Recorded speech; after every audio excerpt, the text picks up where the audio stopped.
Hey, gang, I want to tell you about True Hemp Science full spectrum CBD products. They are fantastic. I've been using them now for a couple of months. I've used their balms. I've used their oils to sleep. And today I'll be talking about a whole new product. Now listen, True Hemp Science promises you premium quality, pure ingredients, and true value. They source the highest grade organic hemp from around the world to handcraft the finest full spectrum CBD products. They offer a complete line of CBD products, including full spectrum CBD oils, tinctures, CBD skincare lotions, CBD sports rubs, CBD gummies, and CBD gluten-free chocolates. They number their CBD products to differentiate them by strain, by farm, and by extraction method. Now, last week I was telling you about the number 81, which is great for relaxation and sleep. But today I'm going to be talking to you about number G41. That's full spectrum CBG plus CBDA plus terpenes. Now, this has given me some focus. It has some CBD in it, but it doesn't make you sleepy or tired or foggy in any way. The CBG kind of gives you some focus, and it energizes your brain while keeping you calm and cool. You know what I'm saying? People report it relaxes their brain and does not affect cognitive performance. While it is calming, it is less physically so than CBD. It's great for working. It's great for getting your work done. I'm even using it right now. So, gang, How Did I Get Here is partnered with True Hemp Science full spectrum CBD products. And if you use the code HDIGH, you will get something special. Purchase $65 worth of regular price products and receive 296 milligrams of number 81 distillate. That's the one I was telling you about. That's great for rest, relaxation, and sleep. Just go to truehempscience.com/HDIGH for How Did I Get Here? And you can also visit them at their brick and mortar store. That's right. They have a physical location right here in Austin at 505 West Mary Street, Unit C, Austin, Texas. Don't forget, use the code HDIGH. If you're already using CBD products, switch over to this one. I promise it's going to be great. You're going to love it. All of these products are great, and the CBG, CBDA is unbelievable. Like I'm telling you, I feel very clear. I feel very focused. I haven't been drinking a bunch of coffee all day, and I'm not all anxious from coffee. You know what I'm saying? TrueHempScience.com, HDIGH. You're not only getting yourself some CBD, but you're helping us out here, right? By using the code HDIGH. TrueHempScience.com. Go get your full spectrum CBD products today. Let's get down. And you may ask yourself, well, how did I get here?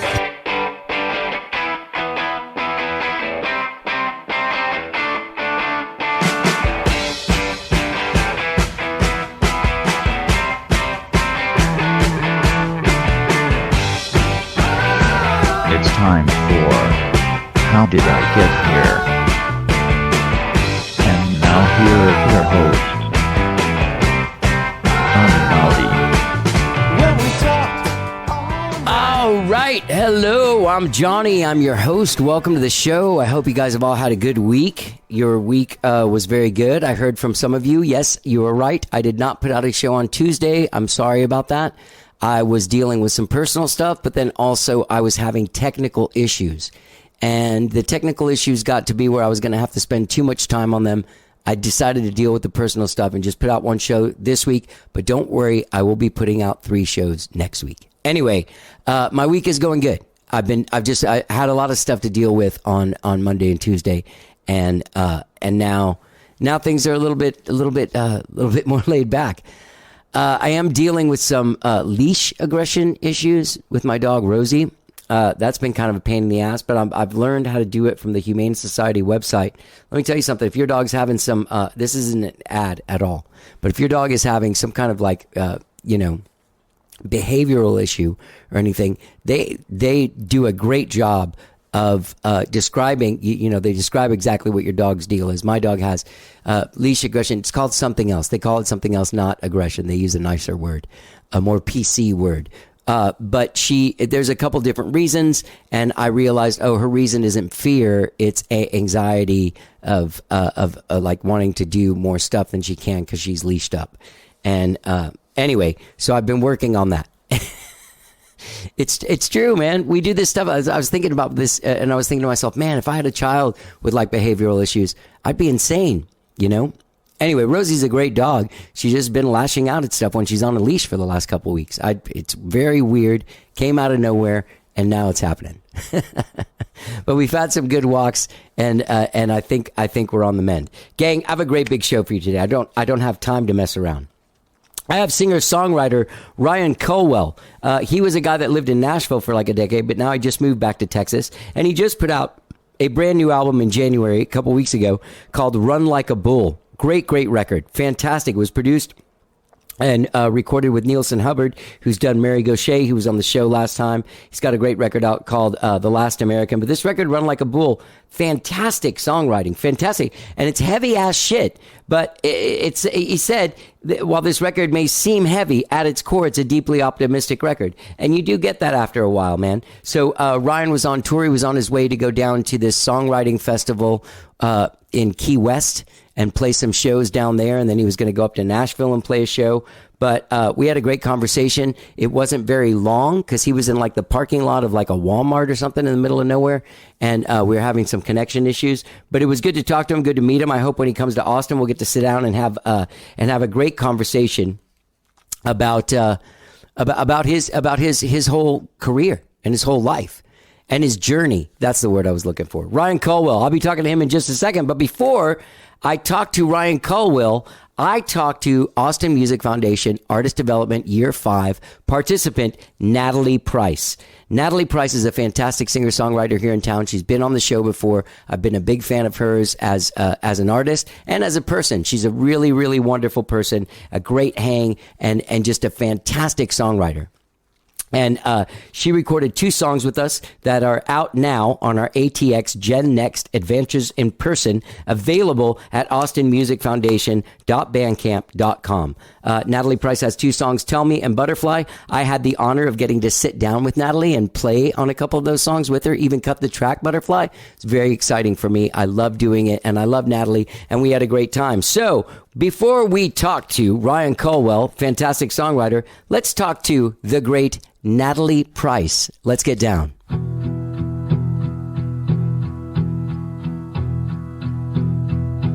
Butterfly, shriveled wings, trying to stretch into the spring, clinging to the tree and light, shadows left behind. Waiting for the strength to fly. How are you doing? Weird. Doing okay. Yeah? Happy New Year? Yeah. Happy New Year. We've still got a couple more days we can say it without being weird. I mean, I think you get the entire month of January, especially if you haven't really seen someone in person or talked to them. That's true. That's true. Congratulations. Tell me, congratulations on like a pretty crazy year of a lot of stuff. But thank you. By the time this comes out, these songs, Tell Me and Butterfly, will be available on Bandcamp. And you did those with the Austin Music Foundation Artist Development Program. They're available on ATX Gen Next Adventures in Person, which is our 3rd album that we have made with Frenchie Smith and Einar. And I was there, and I actually got to play on yours. You were there. I was there drinking your tea. Yes, I brought tea from Ireland, Barry's. Now you brought some Barry's tea. Did you fly? You flew into like Dallas the night before, and you got in really late, and then you came to Austin, and we just hit the ground running. Your mom was with you. That was a really kind of crazy. I had decided to go to Ireland to help a friend sort of temporarily be there, like visit her family for an extended time. And then I was like, well, how about I just like stay a little bit longer? And the way that the flights worked, I don't ever fly around Thanksgiving, but apparently if you want to go anywhere Thanksgiving weekend, be prepared to pay 4 times the price you would normally pay. Oh, geez. And so switching my flights around was the worst thing ever. But I was able to do it without paying extra money if I switched it to a different day. And that happened to be I couldn't even get to Austin. I could only get to Dallas. And so I was like, hey, Mom, would you mind driving me to Austin? I was like, you can come to the studio. It'll be fun. Well, and I remember, I mean, I got to say, for somebody that had just done all of that traveling and coming in and like really like, I mean, you came in and it wasn't like we sat around like shooting the shit for an hour. It's like you just jumped right in. Well, yeah, I was like, while I'm awake, let's do this. But it didn't affect your performance, your mood. You were fun to hang out with. That was a really fun I was definitely day. a little, how if you're hungry and you can get hangry. I don't know what the tired version of that is, but I was a little like, I was struggling that first day, and I felt like internally my patience was short. And there were a couple of things that were frustrating that I couldn't like communicate well in the moment, which I just attribute to being tired. But I'm really glad y'all didn't feel that. No, I was really afraid that it would like dampen the studio time. No, just not trying at all. really hard. I mean, I did notice that you had that, but I thought, oh, this is like when Natalie gets to work, she doesn't fuck around. Sorry for cussing so much. That was just me. No, you're fine. That was just me trying to like, just be there and be fully in and make it work. Cause like, yeah, it was fun. I was really glad I got to do it. And, I haven't ever done a studio time in that way where I have never met the producer beforehand. And I walk in essentially green into a studio I've never even set foot in with a team of people, you, Einar, and Frenchie and Brendan, that I knew you and Einar, but like the four of us, I'd never been in the same room with all four of you. Normally I like vet people in my own way, like we hang, we're like, are they cool? So and then I was like, decided to bring my mom. I realized later, like that was pretty bold, like, but it was cool. Everything was cool. My mom was cool. She's very sweet. And it was a good experience. And I think it was really great for her to see kind of what goes on behind the scenes and how much work is involved in the studio. It's not just playing around, although you got to be able to play to make something good, but. Well, what it is having fun while you're doing that work. You know what right. I'm saying? So it does seem a bit effortless, but there was, I mean, we had to make decisions real fast. You had to make decisions real fast. And I know like with very little sleep, like we came in and chose songs really fast. I mean, it was all pretty like, before we knew it, there you were like playing guitar. Yep. And singing. Yeah. Yeah. I was grateful my voice held out. Like there was no telling, and I didn't get COVID in my travels. I tried so hard to be careful on the flights. Yeah. Yeah. Well, these songs turned out beautifully, and they got to be Song of the Day on KUTX. Now, also in 2021, you actually recorded an entire new album out in Nashville with Mary Bragg. True. What's going on with that? Well, I just got final masters back last week, maybe 2 weeks ago. So I have the digital files ready, like to move forward, to go. Now I'm only held back by the album design and getting all the graphics together. I have a photo shoot next week. So I'm only held back by the visuals at this point. And, do you know what you're putting into motion the release? Right. Do you know what you're going to do with the visuals? Well, I'm going to hopefully work with a graphic designer, although I've been having trouble finding one. I may end up doing it myself, which sounds a little bit horrible to me, but not impossible. And I will put it in physical form for my Kickstarter people. I'm doing a CD at least. I would love to do vinyl. We'll see where I am financially. And then, I'd love to release in May, but it's looking like it might be pushed a little further. I'm meeting with some PR folks next month. Yeah. That's only a couple weeks away. Wow. So yeah, this is exciting. I've actually heard the record. It's really, really, really great. Like Thanks. You kicked up your thing a couple of notches. And that was before you came into the studio with Frenchie out at the Bubble and stuff. But like when you came into the studio at the Bubble, the vibe that I got from you, there was always sort of a timidness that some people have when they're not sure if they're supposed to be in the room, right? Oh. So when I first met you, I would feel that a bit from you as somebody that, you know, recognizes that in people. The Natalie Price that came into the Bubble, even though you were tired, and so you were, you knew where you were and you belonged there. And I thought that was a beautiful thing to see. And someone that you like, you know, someone that you care about and you want, like I've wanted you to do well since I've met you. I've wanted that. That is like the sweetest thing. Thank you so much. True. That's amazing. Yeah. I'm glad to hear that. It's a huge compliment, I would say. Yeah. And plus we got my funnest music moment in the thing was us doing the track together. Oh yeah. On the guitar. That was Butterfly. Was it Butterfly? Uh-huh. That was really, really fun. Yeah. And it was, I think, maybe a tad stressful internally in the moment because I was like, oh, okay, we're tracking and I'm playing. Okay, we're doing this. Here we go. Right. But it was also fun. Yeah. And it's funny, we were the bed of that song. So yeah. That's pretty neato. And I think that was the one too.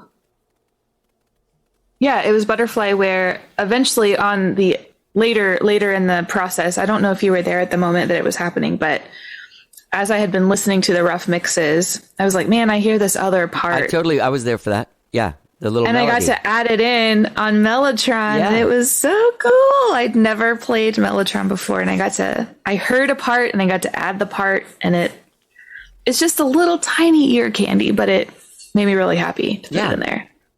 Yeah, well, it's nice to see. It's nice to see you feeling so empowered and comfortable in that empowerment. You know what I mean? Yeah, yeah.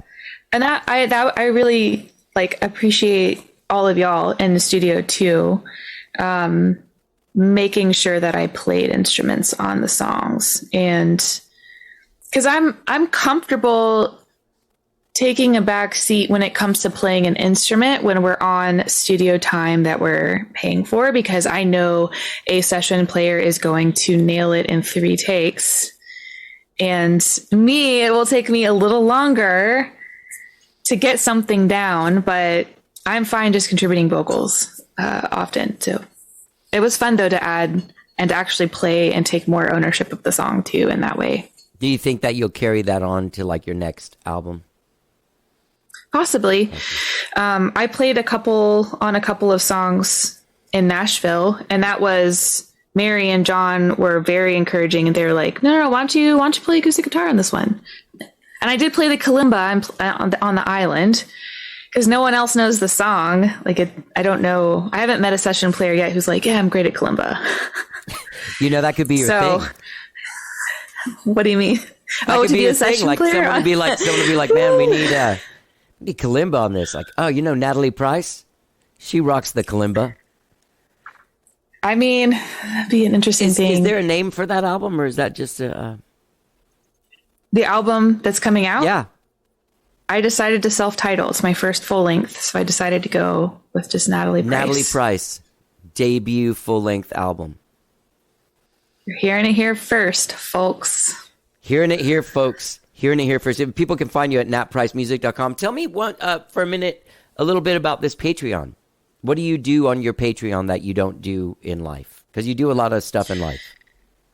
Right. On Patreon, I'm mostly giving background behind songs. My goal is to give patrons the first look, first listen, first hearing of inside information as much as possible.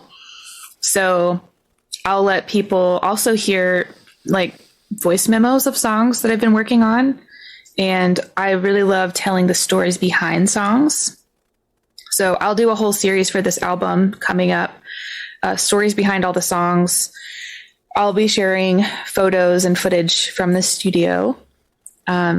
Recently, I just shared about the song Tell Me that I did with you in the studio. I did one post where I shared the voice memo and just told a little bit about the song and how it came about. And then I did another post later with footage from the studio and the studio version of the song before even it had been heard on radio. Right. So people could hear the difference between, I think that stuff is interesting. I like hearing the before and after. Yeah. So it's more like patrons will get inside information that I'm not necessarily sharing everywhere else. And even if I am sharing it everywhere else, they're going to hopefully hear it first. Patrons will hear it first. So that's what I like to do with Patreon. Okay. And people can find all that stuff through natpricemusic.com, right? And your link tree as well. Yeah. And pretty much everything everywhere is Nat Price Music, even Patreon. It's like / Nat Price Music. Okay. Yeah, it's been a great. Oh, sorry, go ahead. No, it's just been a great ride learning how to do Patreon and learning how to invite people into your process and what you're doing. And that's what I'm trying to do there. That's great. You also have a talk show that you started in 2020 called 20 at 10. That's true. That has happened since you and I chatted on this podcast.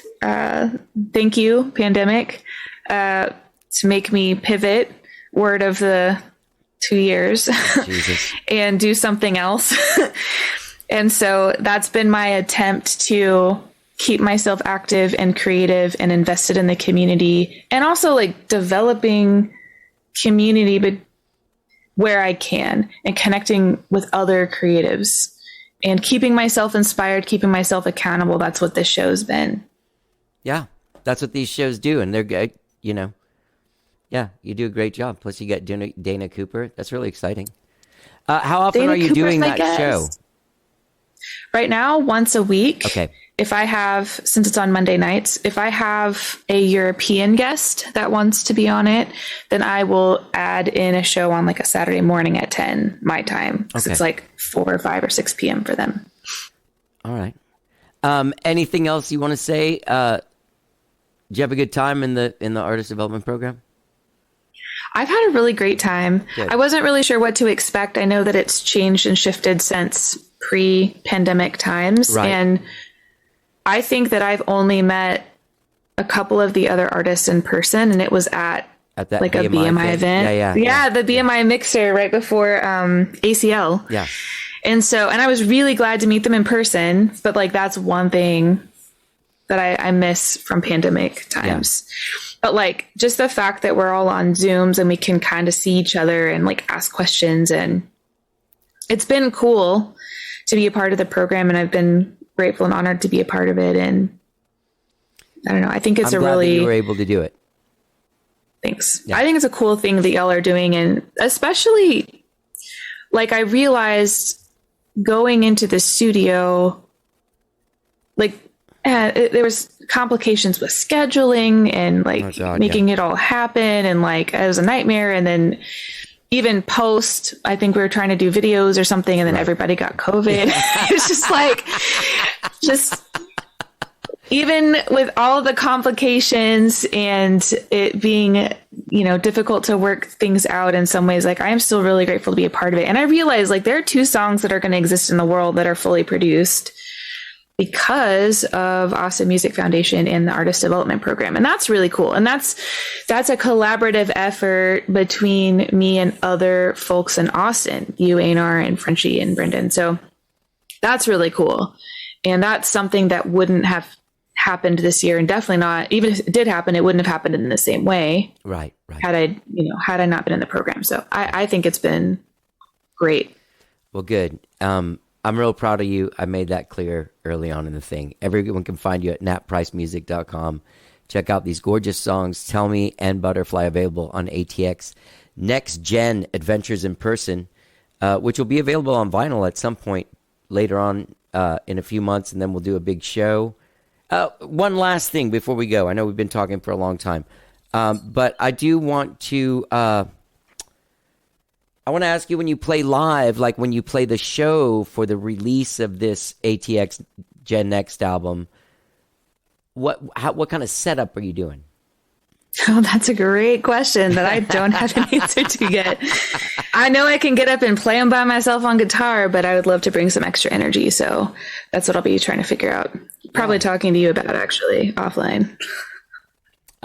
Okay. Well, we'll figure all that stuff out soon, and I'm looking forward to seeing whatever it is that you do. Sweet. I'm looking forward to it also. Well, thank you. Yeah, thanks for having me on.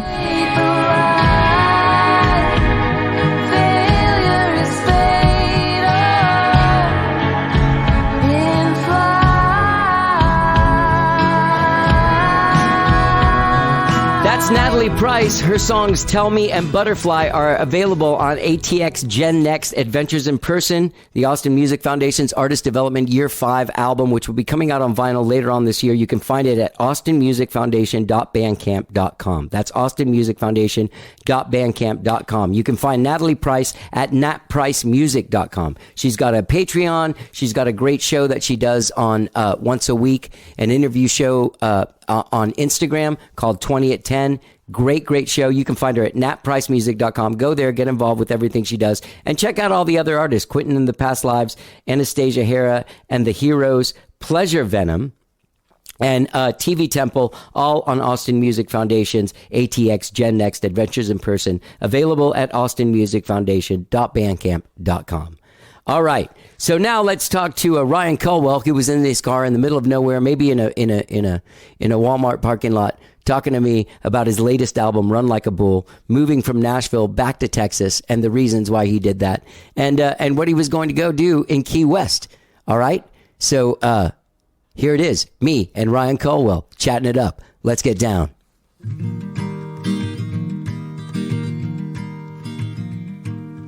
Late at night I lay in bed and run the roads inside my head, trying to return to where I'm from. Lying on my crooked back, I look back on my crooked path, winding my way back now just seems dumb. I get blue like Colorado, I hang down like I think I'm in St. Pete or Tampa. Oh, I'm headed down to Key West. Oh, what are you heading down for? Like a songwriter retreat thing? Yeah, there's that Mile Zero Festival. Have you heard of that? Yeah, my friend Kelly, I think, is playing there. Kelly Mikwe, you know her? It should be. I don't. Oh. Should be fun though. Yeah. I saw that the guy that did your record, this guy Nielsen Hubbard, he did Mary Gaucher's record, and I'm actually interviewing her on Thursday. Oh yeah, she's great. She's fantastic. Do you ever write with her? No, I don't. I mainly write by myself. I haven't really pursued that. Maybe I should. I don't know. Maybe she's fantastic though. I've met her a few times. I saw that you just moved from Nashville back to Texas. Yeah, we did it. Yeah. What part of Texas? Happening. The Panhandle, which is the part that sticks way up. Yeah. But apparently everybody thinks Panhandle means by the water. And then well, we're like 12 hours from the water. Oh, yeah. I just think that because of Florida. So you drove from the Panhandle? We're not in the news as much as Florida. Right, of course. I have a comedian friend that refers to... Yeah, I had some... Oh, sorry, go ahead. Oh, I had some shows through Texas and got down into Houston, and then Mississippi I had a show, so it's just head across, and then I'm going up to Nashville. Oh, nice. So it's on the way. Yeah. Congratulations on this record, man. This will be coming out after it comes out. The record's amazing, man. What a gorgeous record. Thank you. Yeah. Yeah, we tried our best. Yeah, what a great, you're a great songwriter, man. Thank you. Yeah. Thanks. What record is this for you? Like in the numbers? It's hard to say. Everybody's calling it my third record, and really it's like my 4.5. Or if you knew me before, I don't know, it could be even 5.5. I put out a collection of demos like in 2002 or something. I say put it out. It's just everybody I knew had it, but it wasn't available online or anything. Then I put a record out in 2004 with a bunch of friends of mine, which is really good. It just, I needed to learn a lot still, so it's not up anywhere. Okay. And then I put an EP out a few years after I moved to Nashville, and that got taken down, and I just didn't put it back up. It got taken down because I didn't pay the distribution company the $12 that year or whatever it was. Oh, right. I just didn't bother putting it back up because I didn't want it to jump up like a new record, and I didn't want to deal with it. So Right. it'll go back up someday. But this record's coming out on Missing Piece Records. Yeah, I didn't realize they had they've been great to me. I didn't realize they had a label. I've dealt with their publicity department for a while now doing the show, but it was through your record that I was like, oh, I didn't even realize they had a label. Yeah, they don't do it for everybody. They've become like family to me, so they're really good. They do a lot of label services, kind of hodgepodge, and every once in a while they throw it all together for somebody, and they've done that for me. This is my second record with them. So they did press on a record in 2015 for me, and then I got to know them really well. They've just taken care of me ever since. Awesome. So tell me a little bit about this record. I have some favorite songs. I wrote them down. All I Got, which I think is a great song. Let's Go Crazy, This Town, Keep Your Head Up, and In a Certain Light. Who sang harmony on In a Certain Light? I think that's Natalie Schlapp doing that on there. I think that's right. It gets all mixed up in the studio. She's fantastic. She's been singing with me since she was like a little girl. I was real good friends with her brothers, and in 2004 we made a record together. And then so she's just always been kind of hanging around with me as I learned to write songs. And I was hanging around with her brothers, and she just knew all my songs from these demos, and would come up with harmonies. And when we were around, she'd sing on them, and so it's just a natural progression to take her in the studio. And then I worked with her on an EP. She sang on Flatlands. She didn't sing on The Last American, but she sang on this new one too. So she's on 90% of the songs that I put out. That's awesome. She's great. So when you tour now, are you touring? You just tour solo? Yeah, for now. Yeah. It's like a rebuild phase between, it's like it's been a while since I put out a record, then you get, COVID and all that. So it's just like starting over, but also like it might have been that way even if I was selling out arenas, which I'm not. But if I was, it's still kind of in my heart to do singer-songwriter stuff. And so I love playing, just solo and traveling. It keeps it simple, keeps the paychecks fatter. Yeah. You got to split them up. I mean, you can get weird and sleep on a couch if you need to that way. It's no big deal. Yeah. And you have a family, right? Yeah, I've got 4 daughters. Wow. And a wonderful wife. Yeah. And that's what, like, Certain Light. Go ahead. Oh, no, go ahead.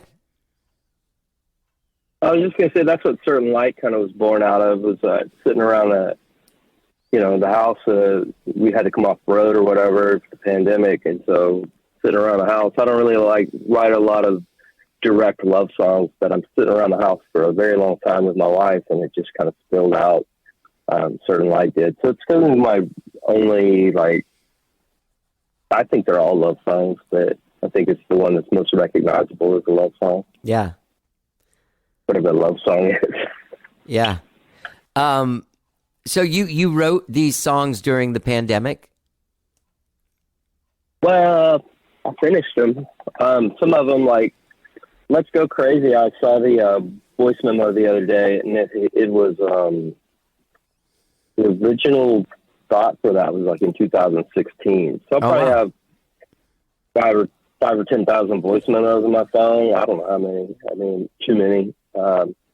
And they just live there, and I let them flesh out. And, Let's Go Crazy, in fact, has had 3 or 4 different endings, and I've recorded it a couple of times, but didn't feel like I'd hit it yet. And then some point over the last year or two, it just came together.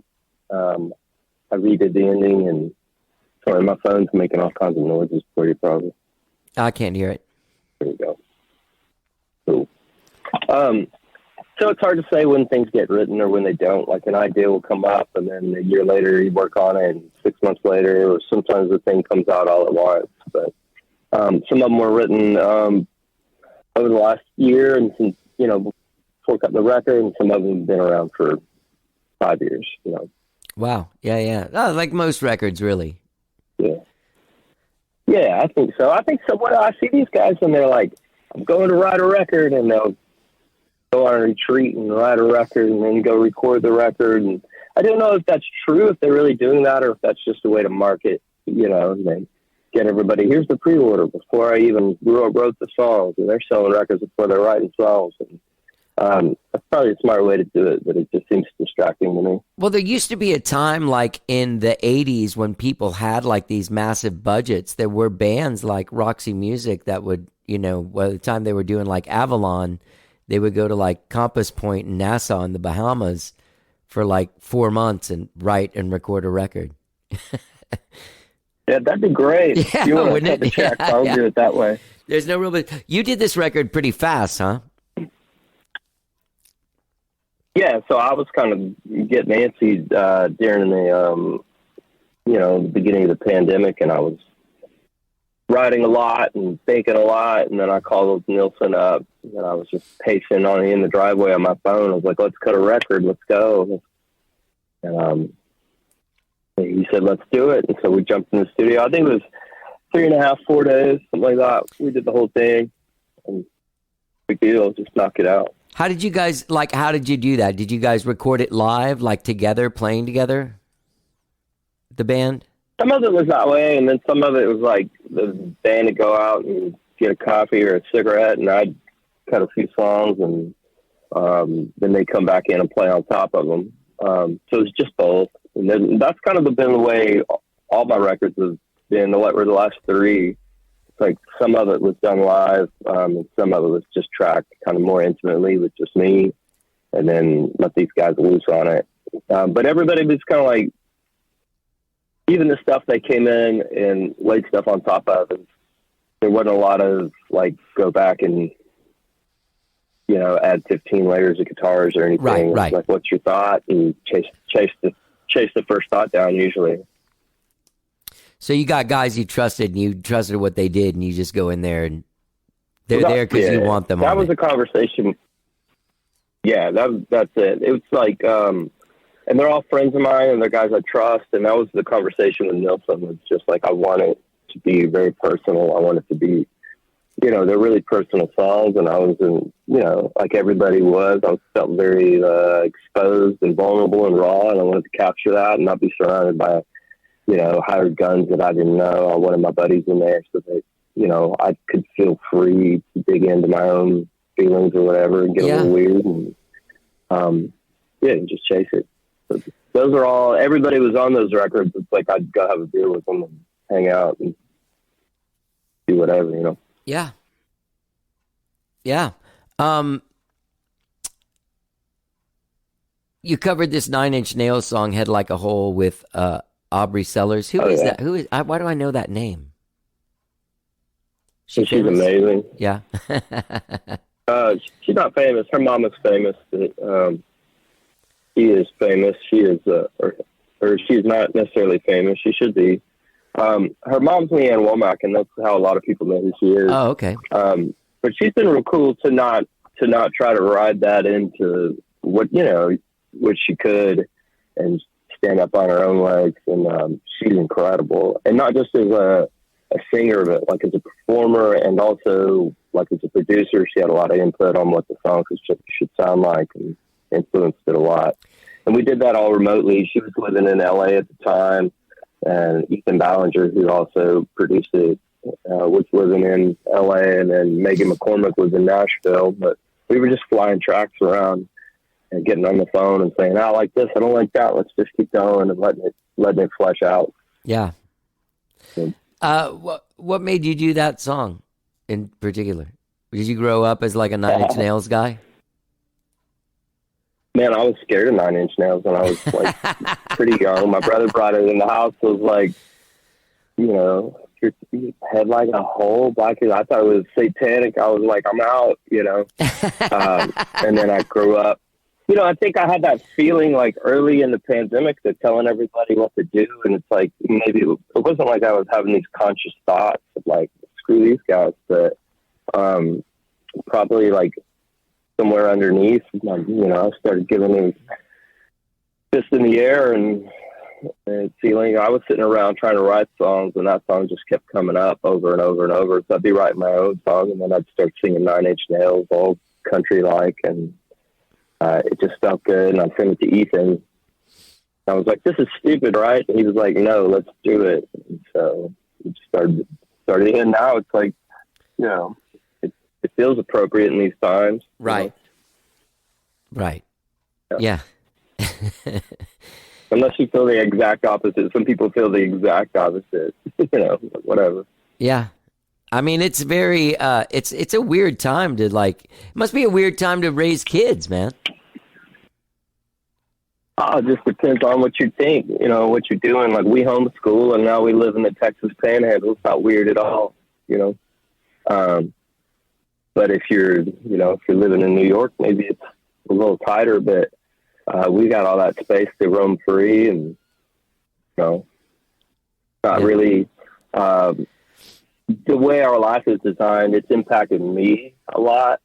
It hadn't, if you're homeschooling, like my kids, I've obviously noticed the change in the world, but they're not directly affected by it day to day. And there's 4 of them, so even when we couldn't go hang out with friends there for a bit, they got each other. We had enough love at the house.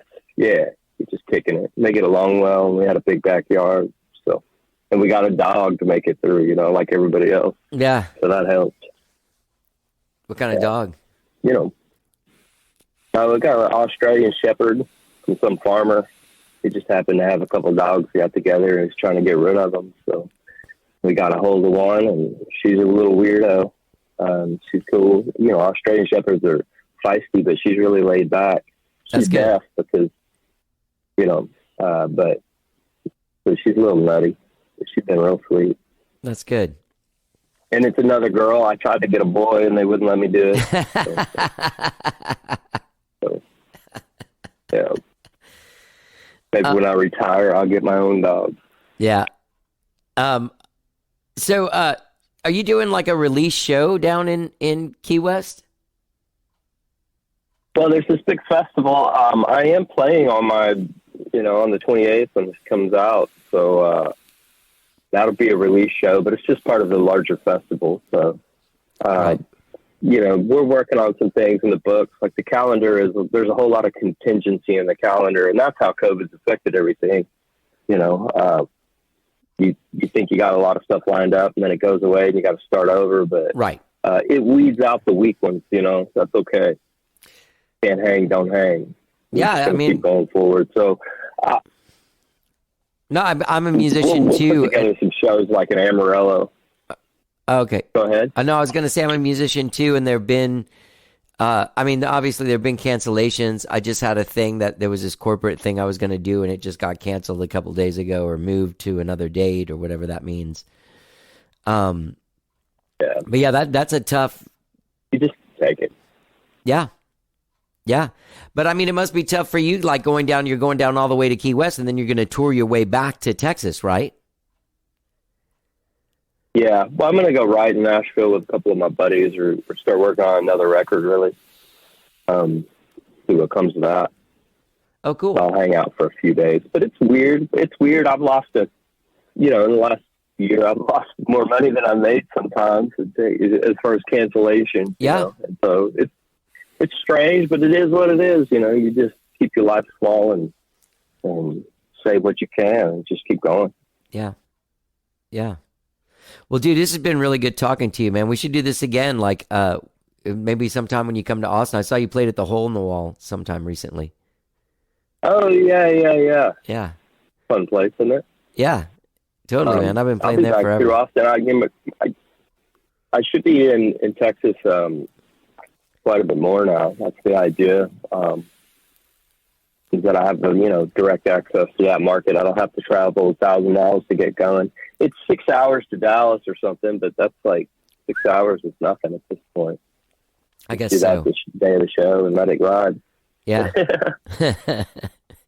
Well, Yeah, let's do it. Let's talk more. Yeah, your record, Run Like a Bull, by the time this comes out, the record will be out and people can get it. But yeah, dude, it's been great talking to you.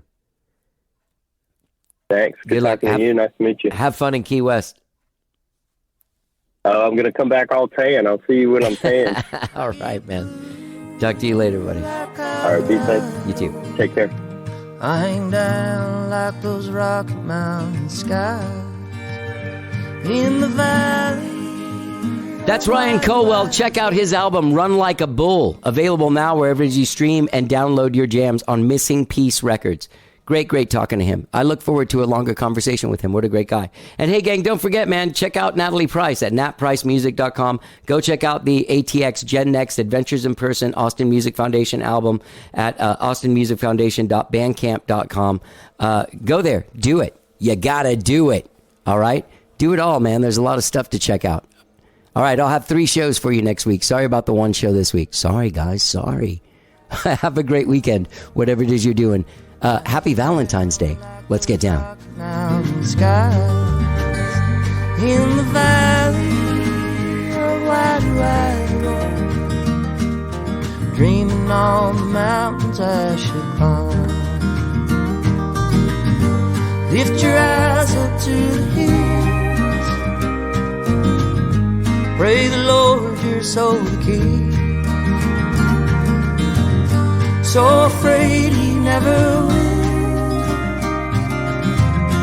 born and straight just out of reach.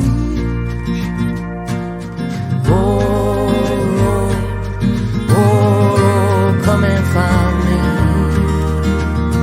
I get blue like Colorado, I hang down like those Rocky Mountain skies in the valley. Dreaming on the mountains I should climb. Dreaming on the mountains I should climb.